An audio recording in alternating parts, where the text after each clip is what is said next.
Hello, friends, and thanks for listening to a special edition of the Capital City Soccer Show. So we woke up this morning to a surprise press conference from Austin FC, and it turned out to be the announcement of the signing of their first player. So I am joined today by Mr. Jeremiah Bentley. Jeremiah, how's it going?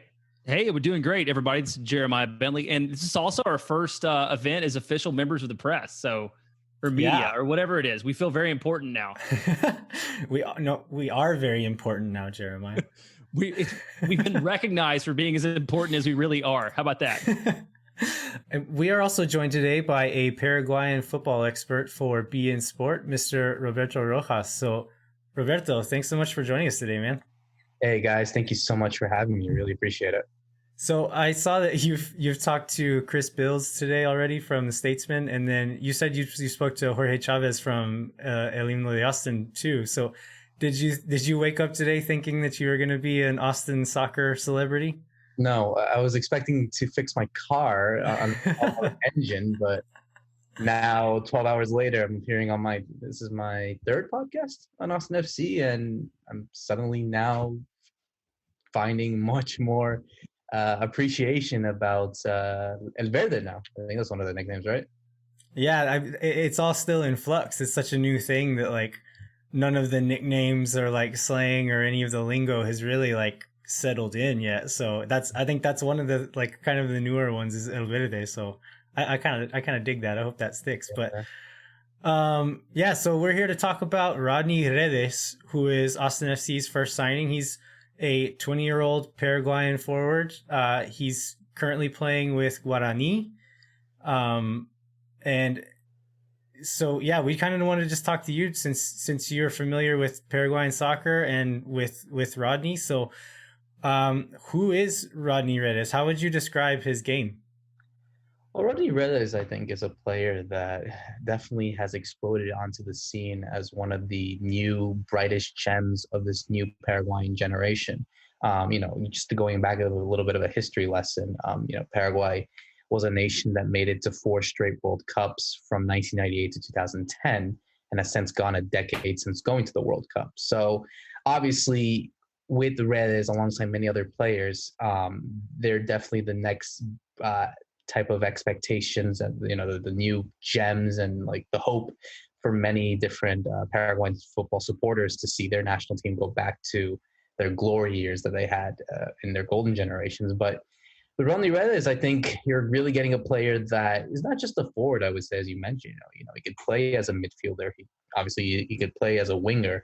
But I think he's someone that is very fast more than anything. I think he's also very strong, and being at like 5'8", 5'9", you don't expect him to be that big, but you look at him and he's kind of bulked up in a way. Yeah, so, he's pretty stout guy. It looks like. Yeah, it's kind of like one of the people that I spoke to. It's like almost like I don't like to use this comparison, but like kind of like a Hulk type of player. I mean, that's the first thing I thought when I looked at him, just that like really big chest and really big upper body and kind of a short, squat guy. But that was the first thing I thought of, is he looks like Hulk.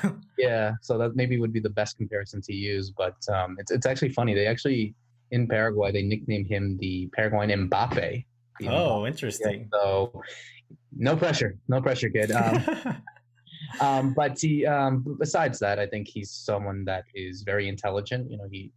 Besides being a player that likes to go forward, he likes to track back and help the defense. Good at marking. I think he's really improved a lot over the last 3 years. He made his debut in 2018. Ever since then, I think he scored 15 goals in 95 games or something along those lines in all competitions. So he's definitely experienced, and to have that many number of games at a young age is very good, especially over in Paraguay that likes to utilize youth a lot.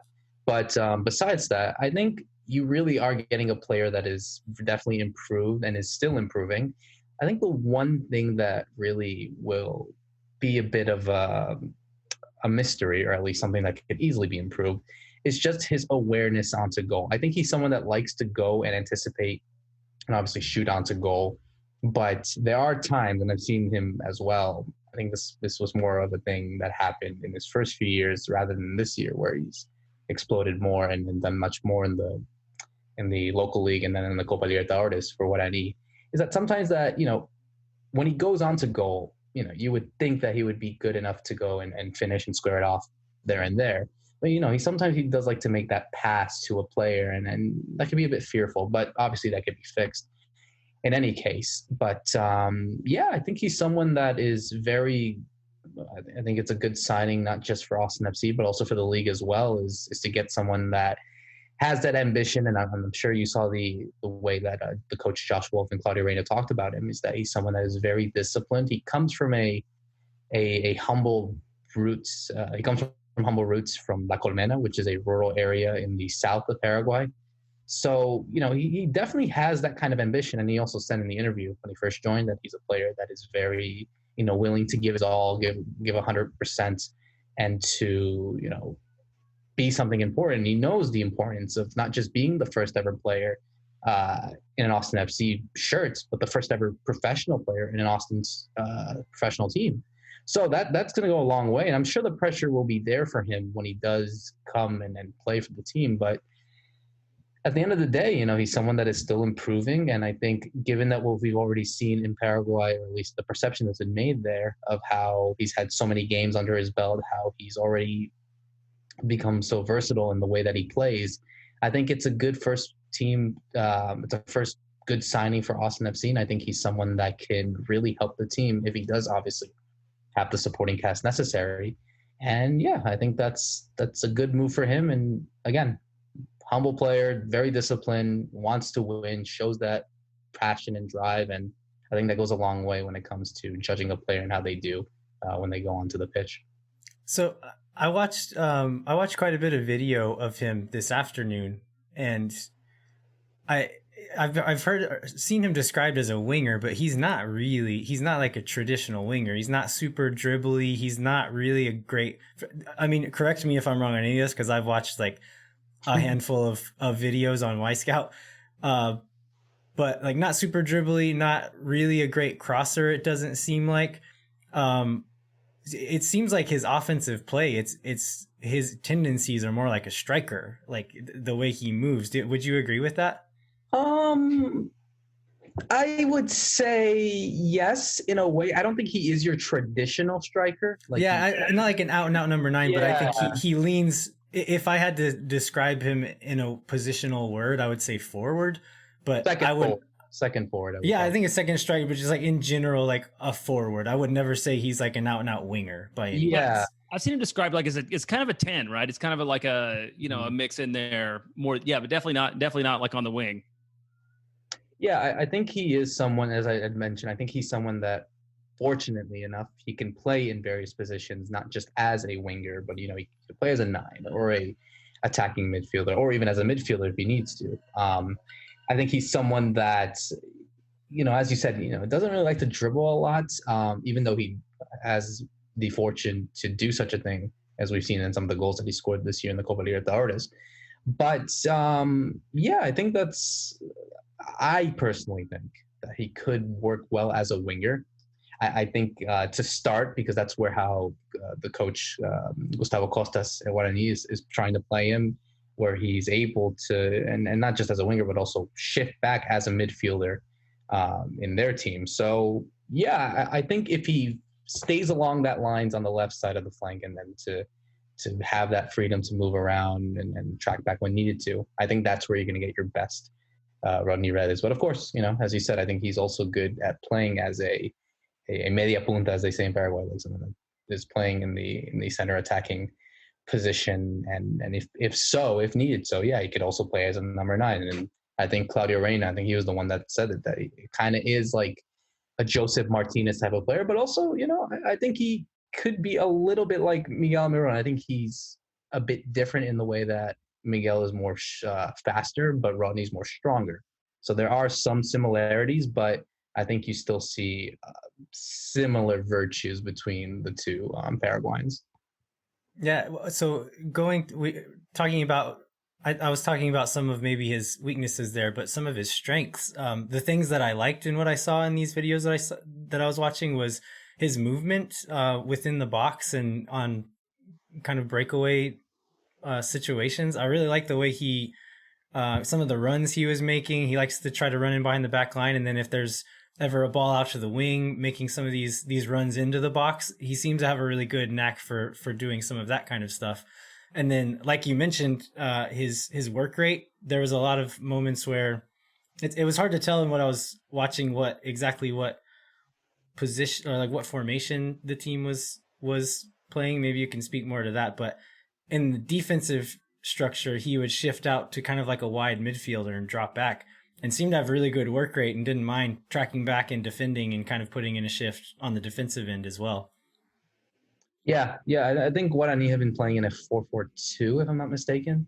With him on the wide right and then moving inside to attack whenever he needs to. Exactly. I think that's the best thing to describe it. So yeah, I think, like I said, I think it's good to have a player like that that is so flexible in different positions. I think someone that obviously has that big work rate, and I think you said it right there. I think he is someone that is a good combination of strength and speed. I think will allow him to be more intelligent, whether if he's off the ball or on it. I think that will help him improve much more. Like I said, he's still a player in development. I mean, 20 years old, you're not going to have your finished product. So depending on how Josh Wolf will play him, I think if he's able to utilize his strengths that obviously make him the player that he is now, I think that will go a long way into see how successful he could be over there. One more thing that I really liked in the few clips that I watched was his first touch when trapping, specifically long balls. There are moments where they would break away and play a long ball over the top to him, or a really hard ball through the middle, and either bringing it down with his chest or just like sticking a foot out and bringing down a long ball on the run. He seemed to have a pretty natural touch with that kind of stuff. So that's encouraging to see from such a young player as well.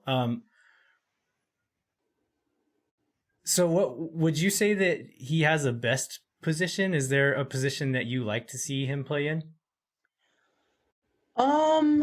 Like I said, and I'll reiterate, I think a player like him to be in the position that he's in is very important, that where he could play any position that he wants to on the attacking front. I personally think he would be good as a winger, because that way he could be able to break out to the defense and try to cut in deep and play balls if he needs to your striker or any other attackers.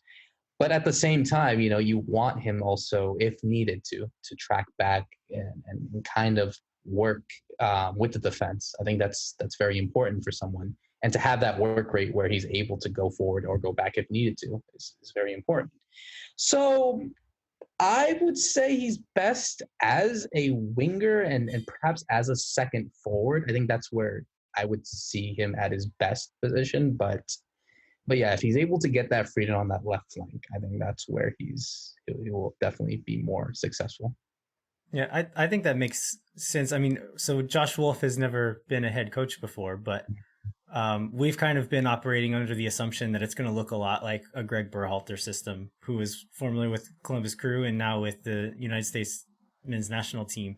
And Berhalter likes his wingers to have a high work rate and to put in a defensive shift. And so if he's anything like that, then that makes complete sense for what we think a Wolf system is going to look like. Right. I was gonna ask a little bit about the league. So because I think everybody in Austin has probably decided that they're going to become an expert in Paraguayan soccer. So, I mean, one, can you give us a general idea kind of about the level of play? And then also probably for everybody listening, like where do we find it? Well, you're in luck because of how the country itself, I don't want to go into a big COVID-19 situation, but, Paraguay has one of the lowest cases in all of South America. It's not the lowest, I believe. I think it's second or third, but it's one of the lowest cases in all of the regions. So because of that, they found that it's able to play safe the soccer over there. And thankfully, it will start again in 2 weeks. So you will get a chance to see Guarani and all the other teams in action. It is a 12-team league, so it's a 12-team league. So it's your standard. Typically, it's the standard Apertura and Clausura that we see in Mexico, and I think they do it in Ecuador, if I'm not mistaken. But same thing, 2 seasons. all divided between the calendar year. And then obviously, you have your super champion and whatnot at the end of the season. Your relegation is based on how your performances do in the last few seasons, which is similar to what they do in Argentina. And I think the best way to describe the Paraguayan league, I think it's a league that is very physical. I think it's very fast as well. I think it's kind of that atypical type of South American league that we see in like a Brazil or an Argentina that is very aggressive, very technical. I think what makes it a bit different is because how Paraguayan teams, historically speaking, be it at club level or national team level, have been always hard to play against. I think consistent performances for the clubs in the competitions in the Libertadores or the Sudamericana have allowed them to become, very strong. And the same could be said of the national team. So I think it is a league that is very interesting. I think, unfortunately, it's a shame that, and kind of makes sense given the low population that there is of Paraguayans, not just here in the United States, but across the world, with a country of like almost 7 million people, is that there's not that much attention. But I think that the hard question, the question to answer your question about how to see it, you better know some people in Paraguay, I guess, because that's the only way you're going to watch the league is they have the official broadcasters called Tigo Sports. They will broadcast the games. But the only way you have permission to watch it is that if you know a Paraguayan with an account. It's not like your typical. I'm sure you could find a stream or something. Come on, it's 2020. I'm sure you could find something. But if you want to go the more standard route of not having to deal with like a lag or crashing anything and like a zillion type of ads on your stream, best know a Paraguayan with a Tigo Sports account. That's the best way to do it. But knowing Austin FC fans and knowing how this new age of social media and like this whole changing sport of globalization has occurred, I would not be surprised if we're already seeing a lot of fans getting ready to follow the league when it starts in 2 weeks. Yeah, I interacted with a couple of people on your Twitter feed earlier today, so I'll give a shout to some of those guys. So you mentioned like some people here following the league there. Do you think, like, what is Rodney Redes' profile there in Paraguay? Is he a really well-known player, a popular player within the country or within the league? And do you think some of the people who follow Guarani and follow that league there, will they start to pay attention to MLS or to Austin FC because of this signing? Well, to answer your second question, I think thankfully what we've seen with the success of Miguel Almiron, what he did at Atlanta United, has opened a lot of attention to Paraguayans. I think because of what we saw with him, and then obviously corresponding Paraguayans coming in. I think we have 4 Paraguayans now that are currently playing in MLS. And obviously they're also national team players.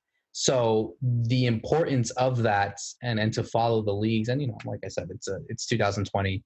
If you wanted to watch a game, just like pop up on a stream and you could find it, or go on TV or something and watch it. So I'm sure the attention will always be there. I think in terms of Redes, I think he is definitely, as I mentioned before at the start, he's definitely a player that is very well received, and he comes from the humble background that I mentioned, and I think that's always one to relate to, because as you may or may not know, Paraguay is typically a country that is not the poorest, but it is obviously very divided socially and economically. So when you look at players that come from humble background, the traditional South American story where the player from the humble poor backgrounds goes and makes it for the professional team, and then becomes a star wherever they go. I think for Redes, it's kind of a similar story of what we see a lot of Paraguayans do. So yeah, I think the attention will obviously be there. I think also because it is a new team, it allows, and kind of similar to what happened to Atlanta with Miguel, I think it's something that that they will have the backup. They will have their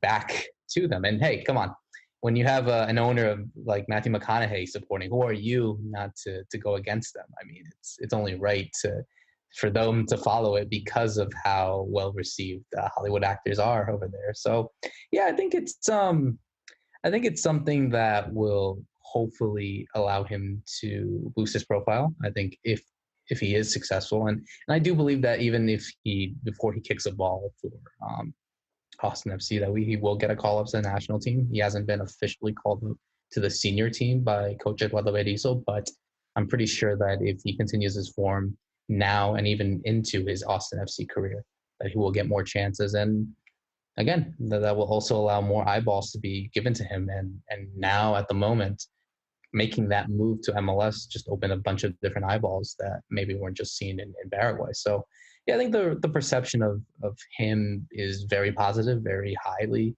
positive, because of the professional and disciplined type of person that he is.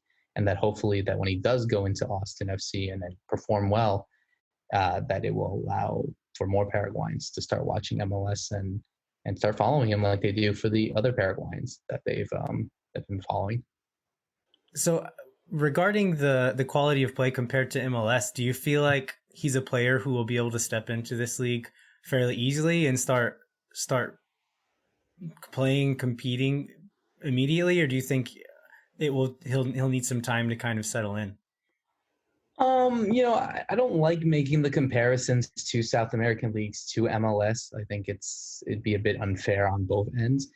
But, I think what really stood out to me is that how, when he gave his first interview, when he was officially an Austin FC player, is that how much he's willing to give it his all and then to perform well for the team and help them win.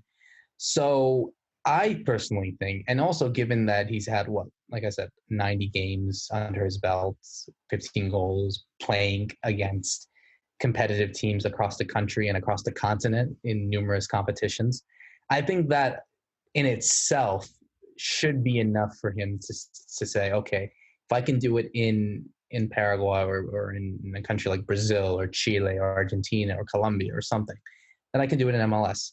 And I think he definitely has that kind of mentality to perform well. I think also one of the big things as well is that, it's a new team. Anything can happen.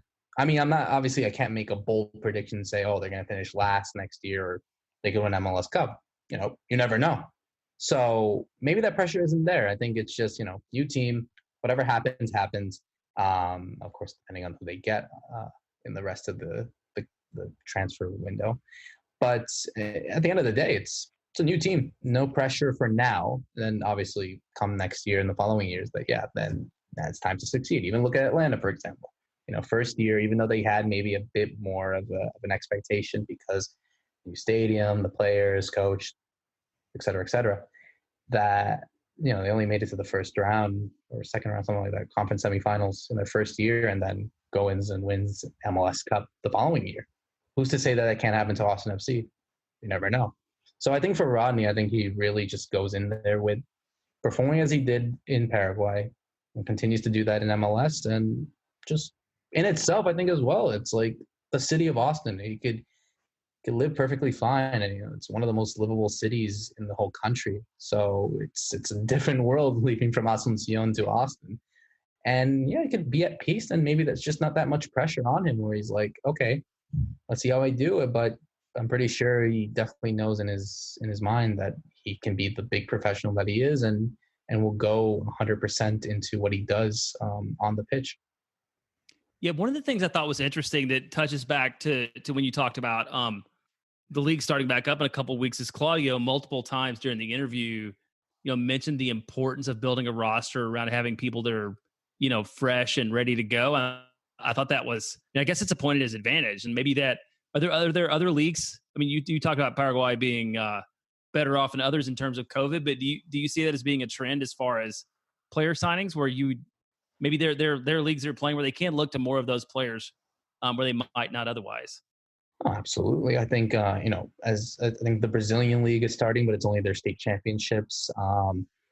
Believe, if I'm not mistaken, I think Colombia will be soon, but I have to double check. But no, I mean, for Paraguay, they have a plan. And I think that really values the importance for someone like Rodney. I think getting more consistent playing time from July until the end of the season, which is going to be in December. So, you have a couple months there where he can get better. He can improve much more. And that just allows him to, come off fresh and ready for their next season, heading into the debut season for Austin FC. I think that just allows him to be more prepared, more ready, and have more experience. I think that's important. I think you don't want that player to just like rest out for 7-8 months, not playing anything and just doing training. That doesn't really work out. It's better to get that kind of performance and consistency playing on the pitch for what I need, even if it is at a local level. That's still something. Something that Claudio mentioned as well is that it's a benefit that he's going to get to stay with the club that he's already at and play in the meantime, as opposed to having to go on loan to some other team and try to fit in with this new team on a temporary basis before coming here. So he'll get to stay somewhere where he's comfortable with the team he already knows, and we'll get to kind of build up to his move here in a comfortable environment. Exactly. All right. Well, I think that's all we have for you. Thank you so much for joining us today, Roberto. We really appreciate it. No, thank you guys. Really appreciate it. And like I said, I think this is a good move. I think a lot of people in Paraguay are very happy for someone like Rodney to make this jump, and let's hope that he will succeed over there in Austin. And I'm pretty confident in him. I think he definitely makes that right move. I think he was always tempted to make a move abroad to any big league, regardless if it was MLS or anywhere. I think a lot of people over there, and speaking to people over there in Paraguay who follow the team or follow just Rodney in general, they're very happy for him, and I think he could really do something very special over there at Austin. There's a lot of people here in Central Texas hoping he does well too. So yeah, there's a lot of people pulling for him. So again, thanks a lot, Roberto. We appreciate it. Thank you so much.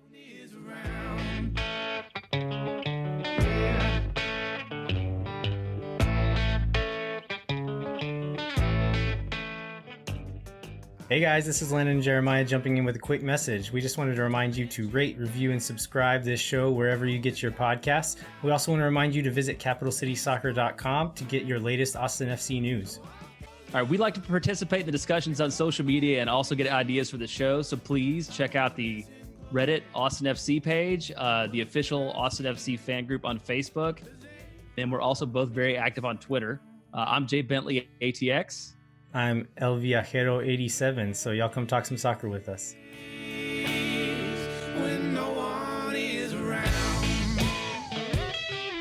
All right, we want to thank Roberto again for joining us today. He's going to be on a few different podcasts coming out this week, so you can check him out talking to Chris Bills on Austin Soccer Pod, and then also to Jorge Chavez on the El Himno podcast coming up soon. So you'll get a lot of Roberto this week, and maybe we'll talk to him again in the future as well. But let's talk a little bit about just kind of the general fan reaction to this signing, Jeremiah. What are you hearing out on the streets? What are you seeing on Twitter? On the tweets, on the streets, and the tweets. Yeah, I mean, there's basically two opinions. One is people are completely underwhelmed by this because it's the first signing, which I think is something we could probably talk a little bit more about the importance of that. And then the other group of folks kind of understand this is one of 23 players or whatever that they're going to use to build a roster. And given some of the sort of way MLS rosters are built, like there's real opportunity. Claudio, he was really cagey. Like Claudio did not talk about, he would not confirm the $2.75 million amount that everybody else reported, and then he didn't talk about kind of slotting him in. But if you think about him as like a possible young DP, which is a new thing, which I think we've talked about before, and I still don't really understand, but like that's a really exciting opportunity to put somebody that has had 70 professional matches and looked good in international competition to slot into that. So I think if you look at it as one player in an entire roster, like I'm really excited by that.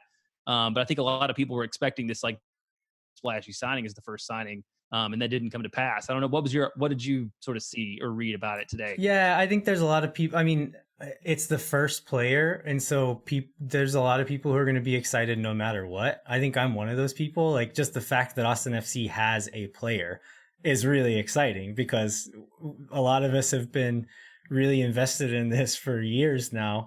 And without a soccer player actually on the team. And so I think for that reason, there's going to be a lot of people really excited about it.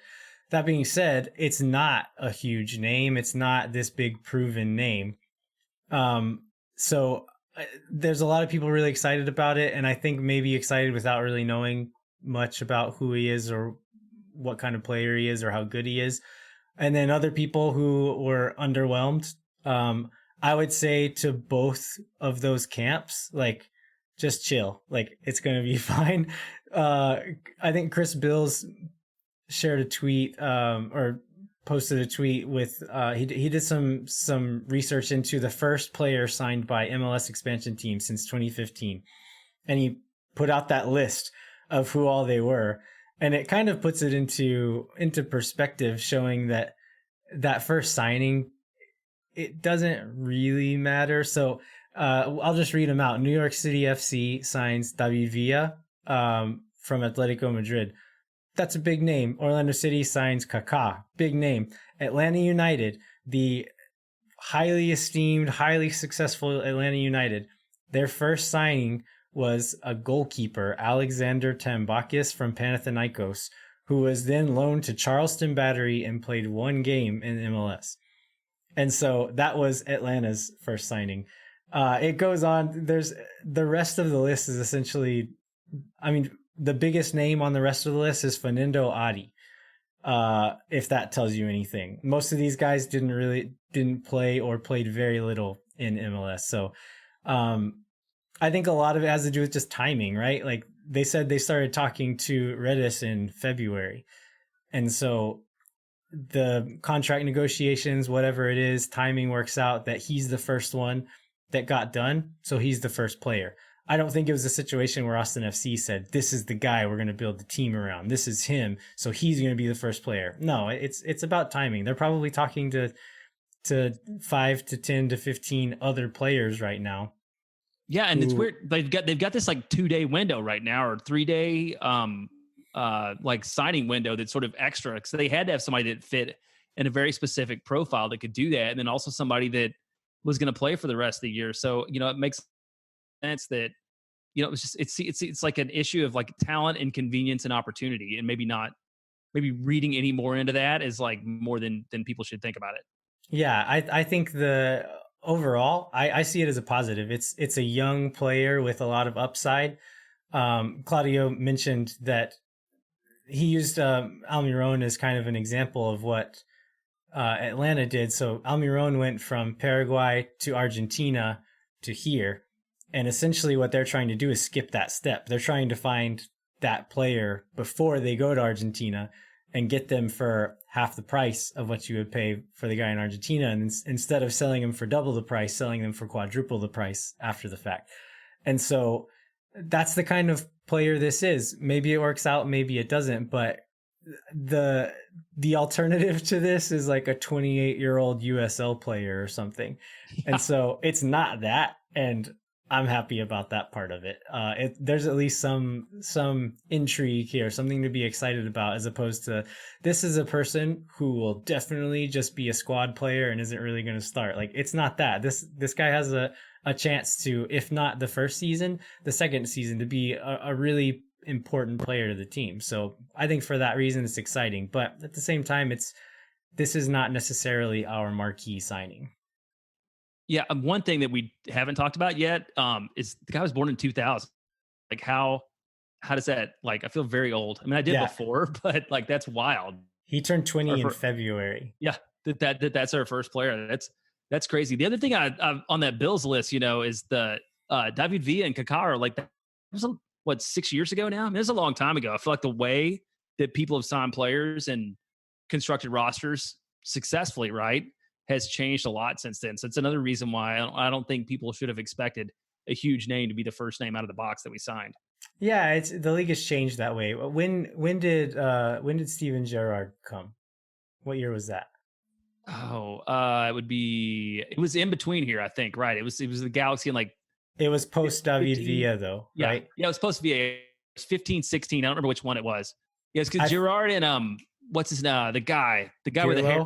Italian guy, Pirlo. Yeah, they were the same year. Okay, yeah, I feel like they were the last like full-on retirement league MLS guys. I think teams started to see like, okay, this isn't working. Like, these guys can't just come over here and hang out and still actually do well in the league. And so, yeah, the league is changing, and I think Rodney Redes is another sign of that. All right, I think we've covered enough for today. We're going to be back in a week. For this is going to come out on a Tuesday. We're going to be back next Tuesday with a new episode because this was kind of a special episode. We're going to have soccer writer Phil West on the show. We're going to talk about the MLS is Back tournament. It will have started by then. Hopefully, it will have started by then if everything stays on track, but things aren't great right now, so we'll have a lot more news about that going forward. We're also going to talk a little bit about supporters groups in MLS and kind of some new things that are going on with supporters groups here in Austin. So Phil is actually somewhat of a historian on that kind of thing in American soccer, so it'll be really interesting to hear what he has to say about that. But we'll be back in 1 week with another episode. Until then, I'm Landon Cottom. I'm Jeremiah Bentley. We'll catch you next time.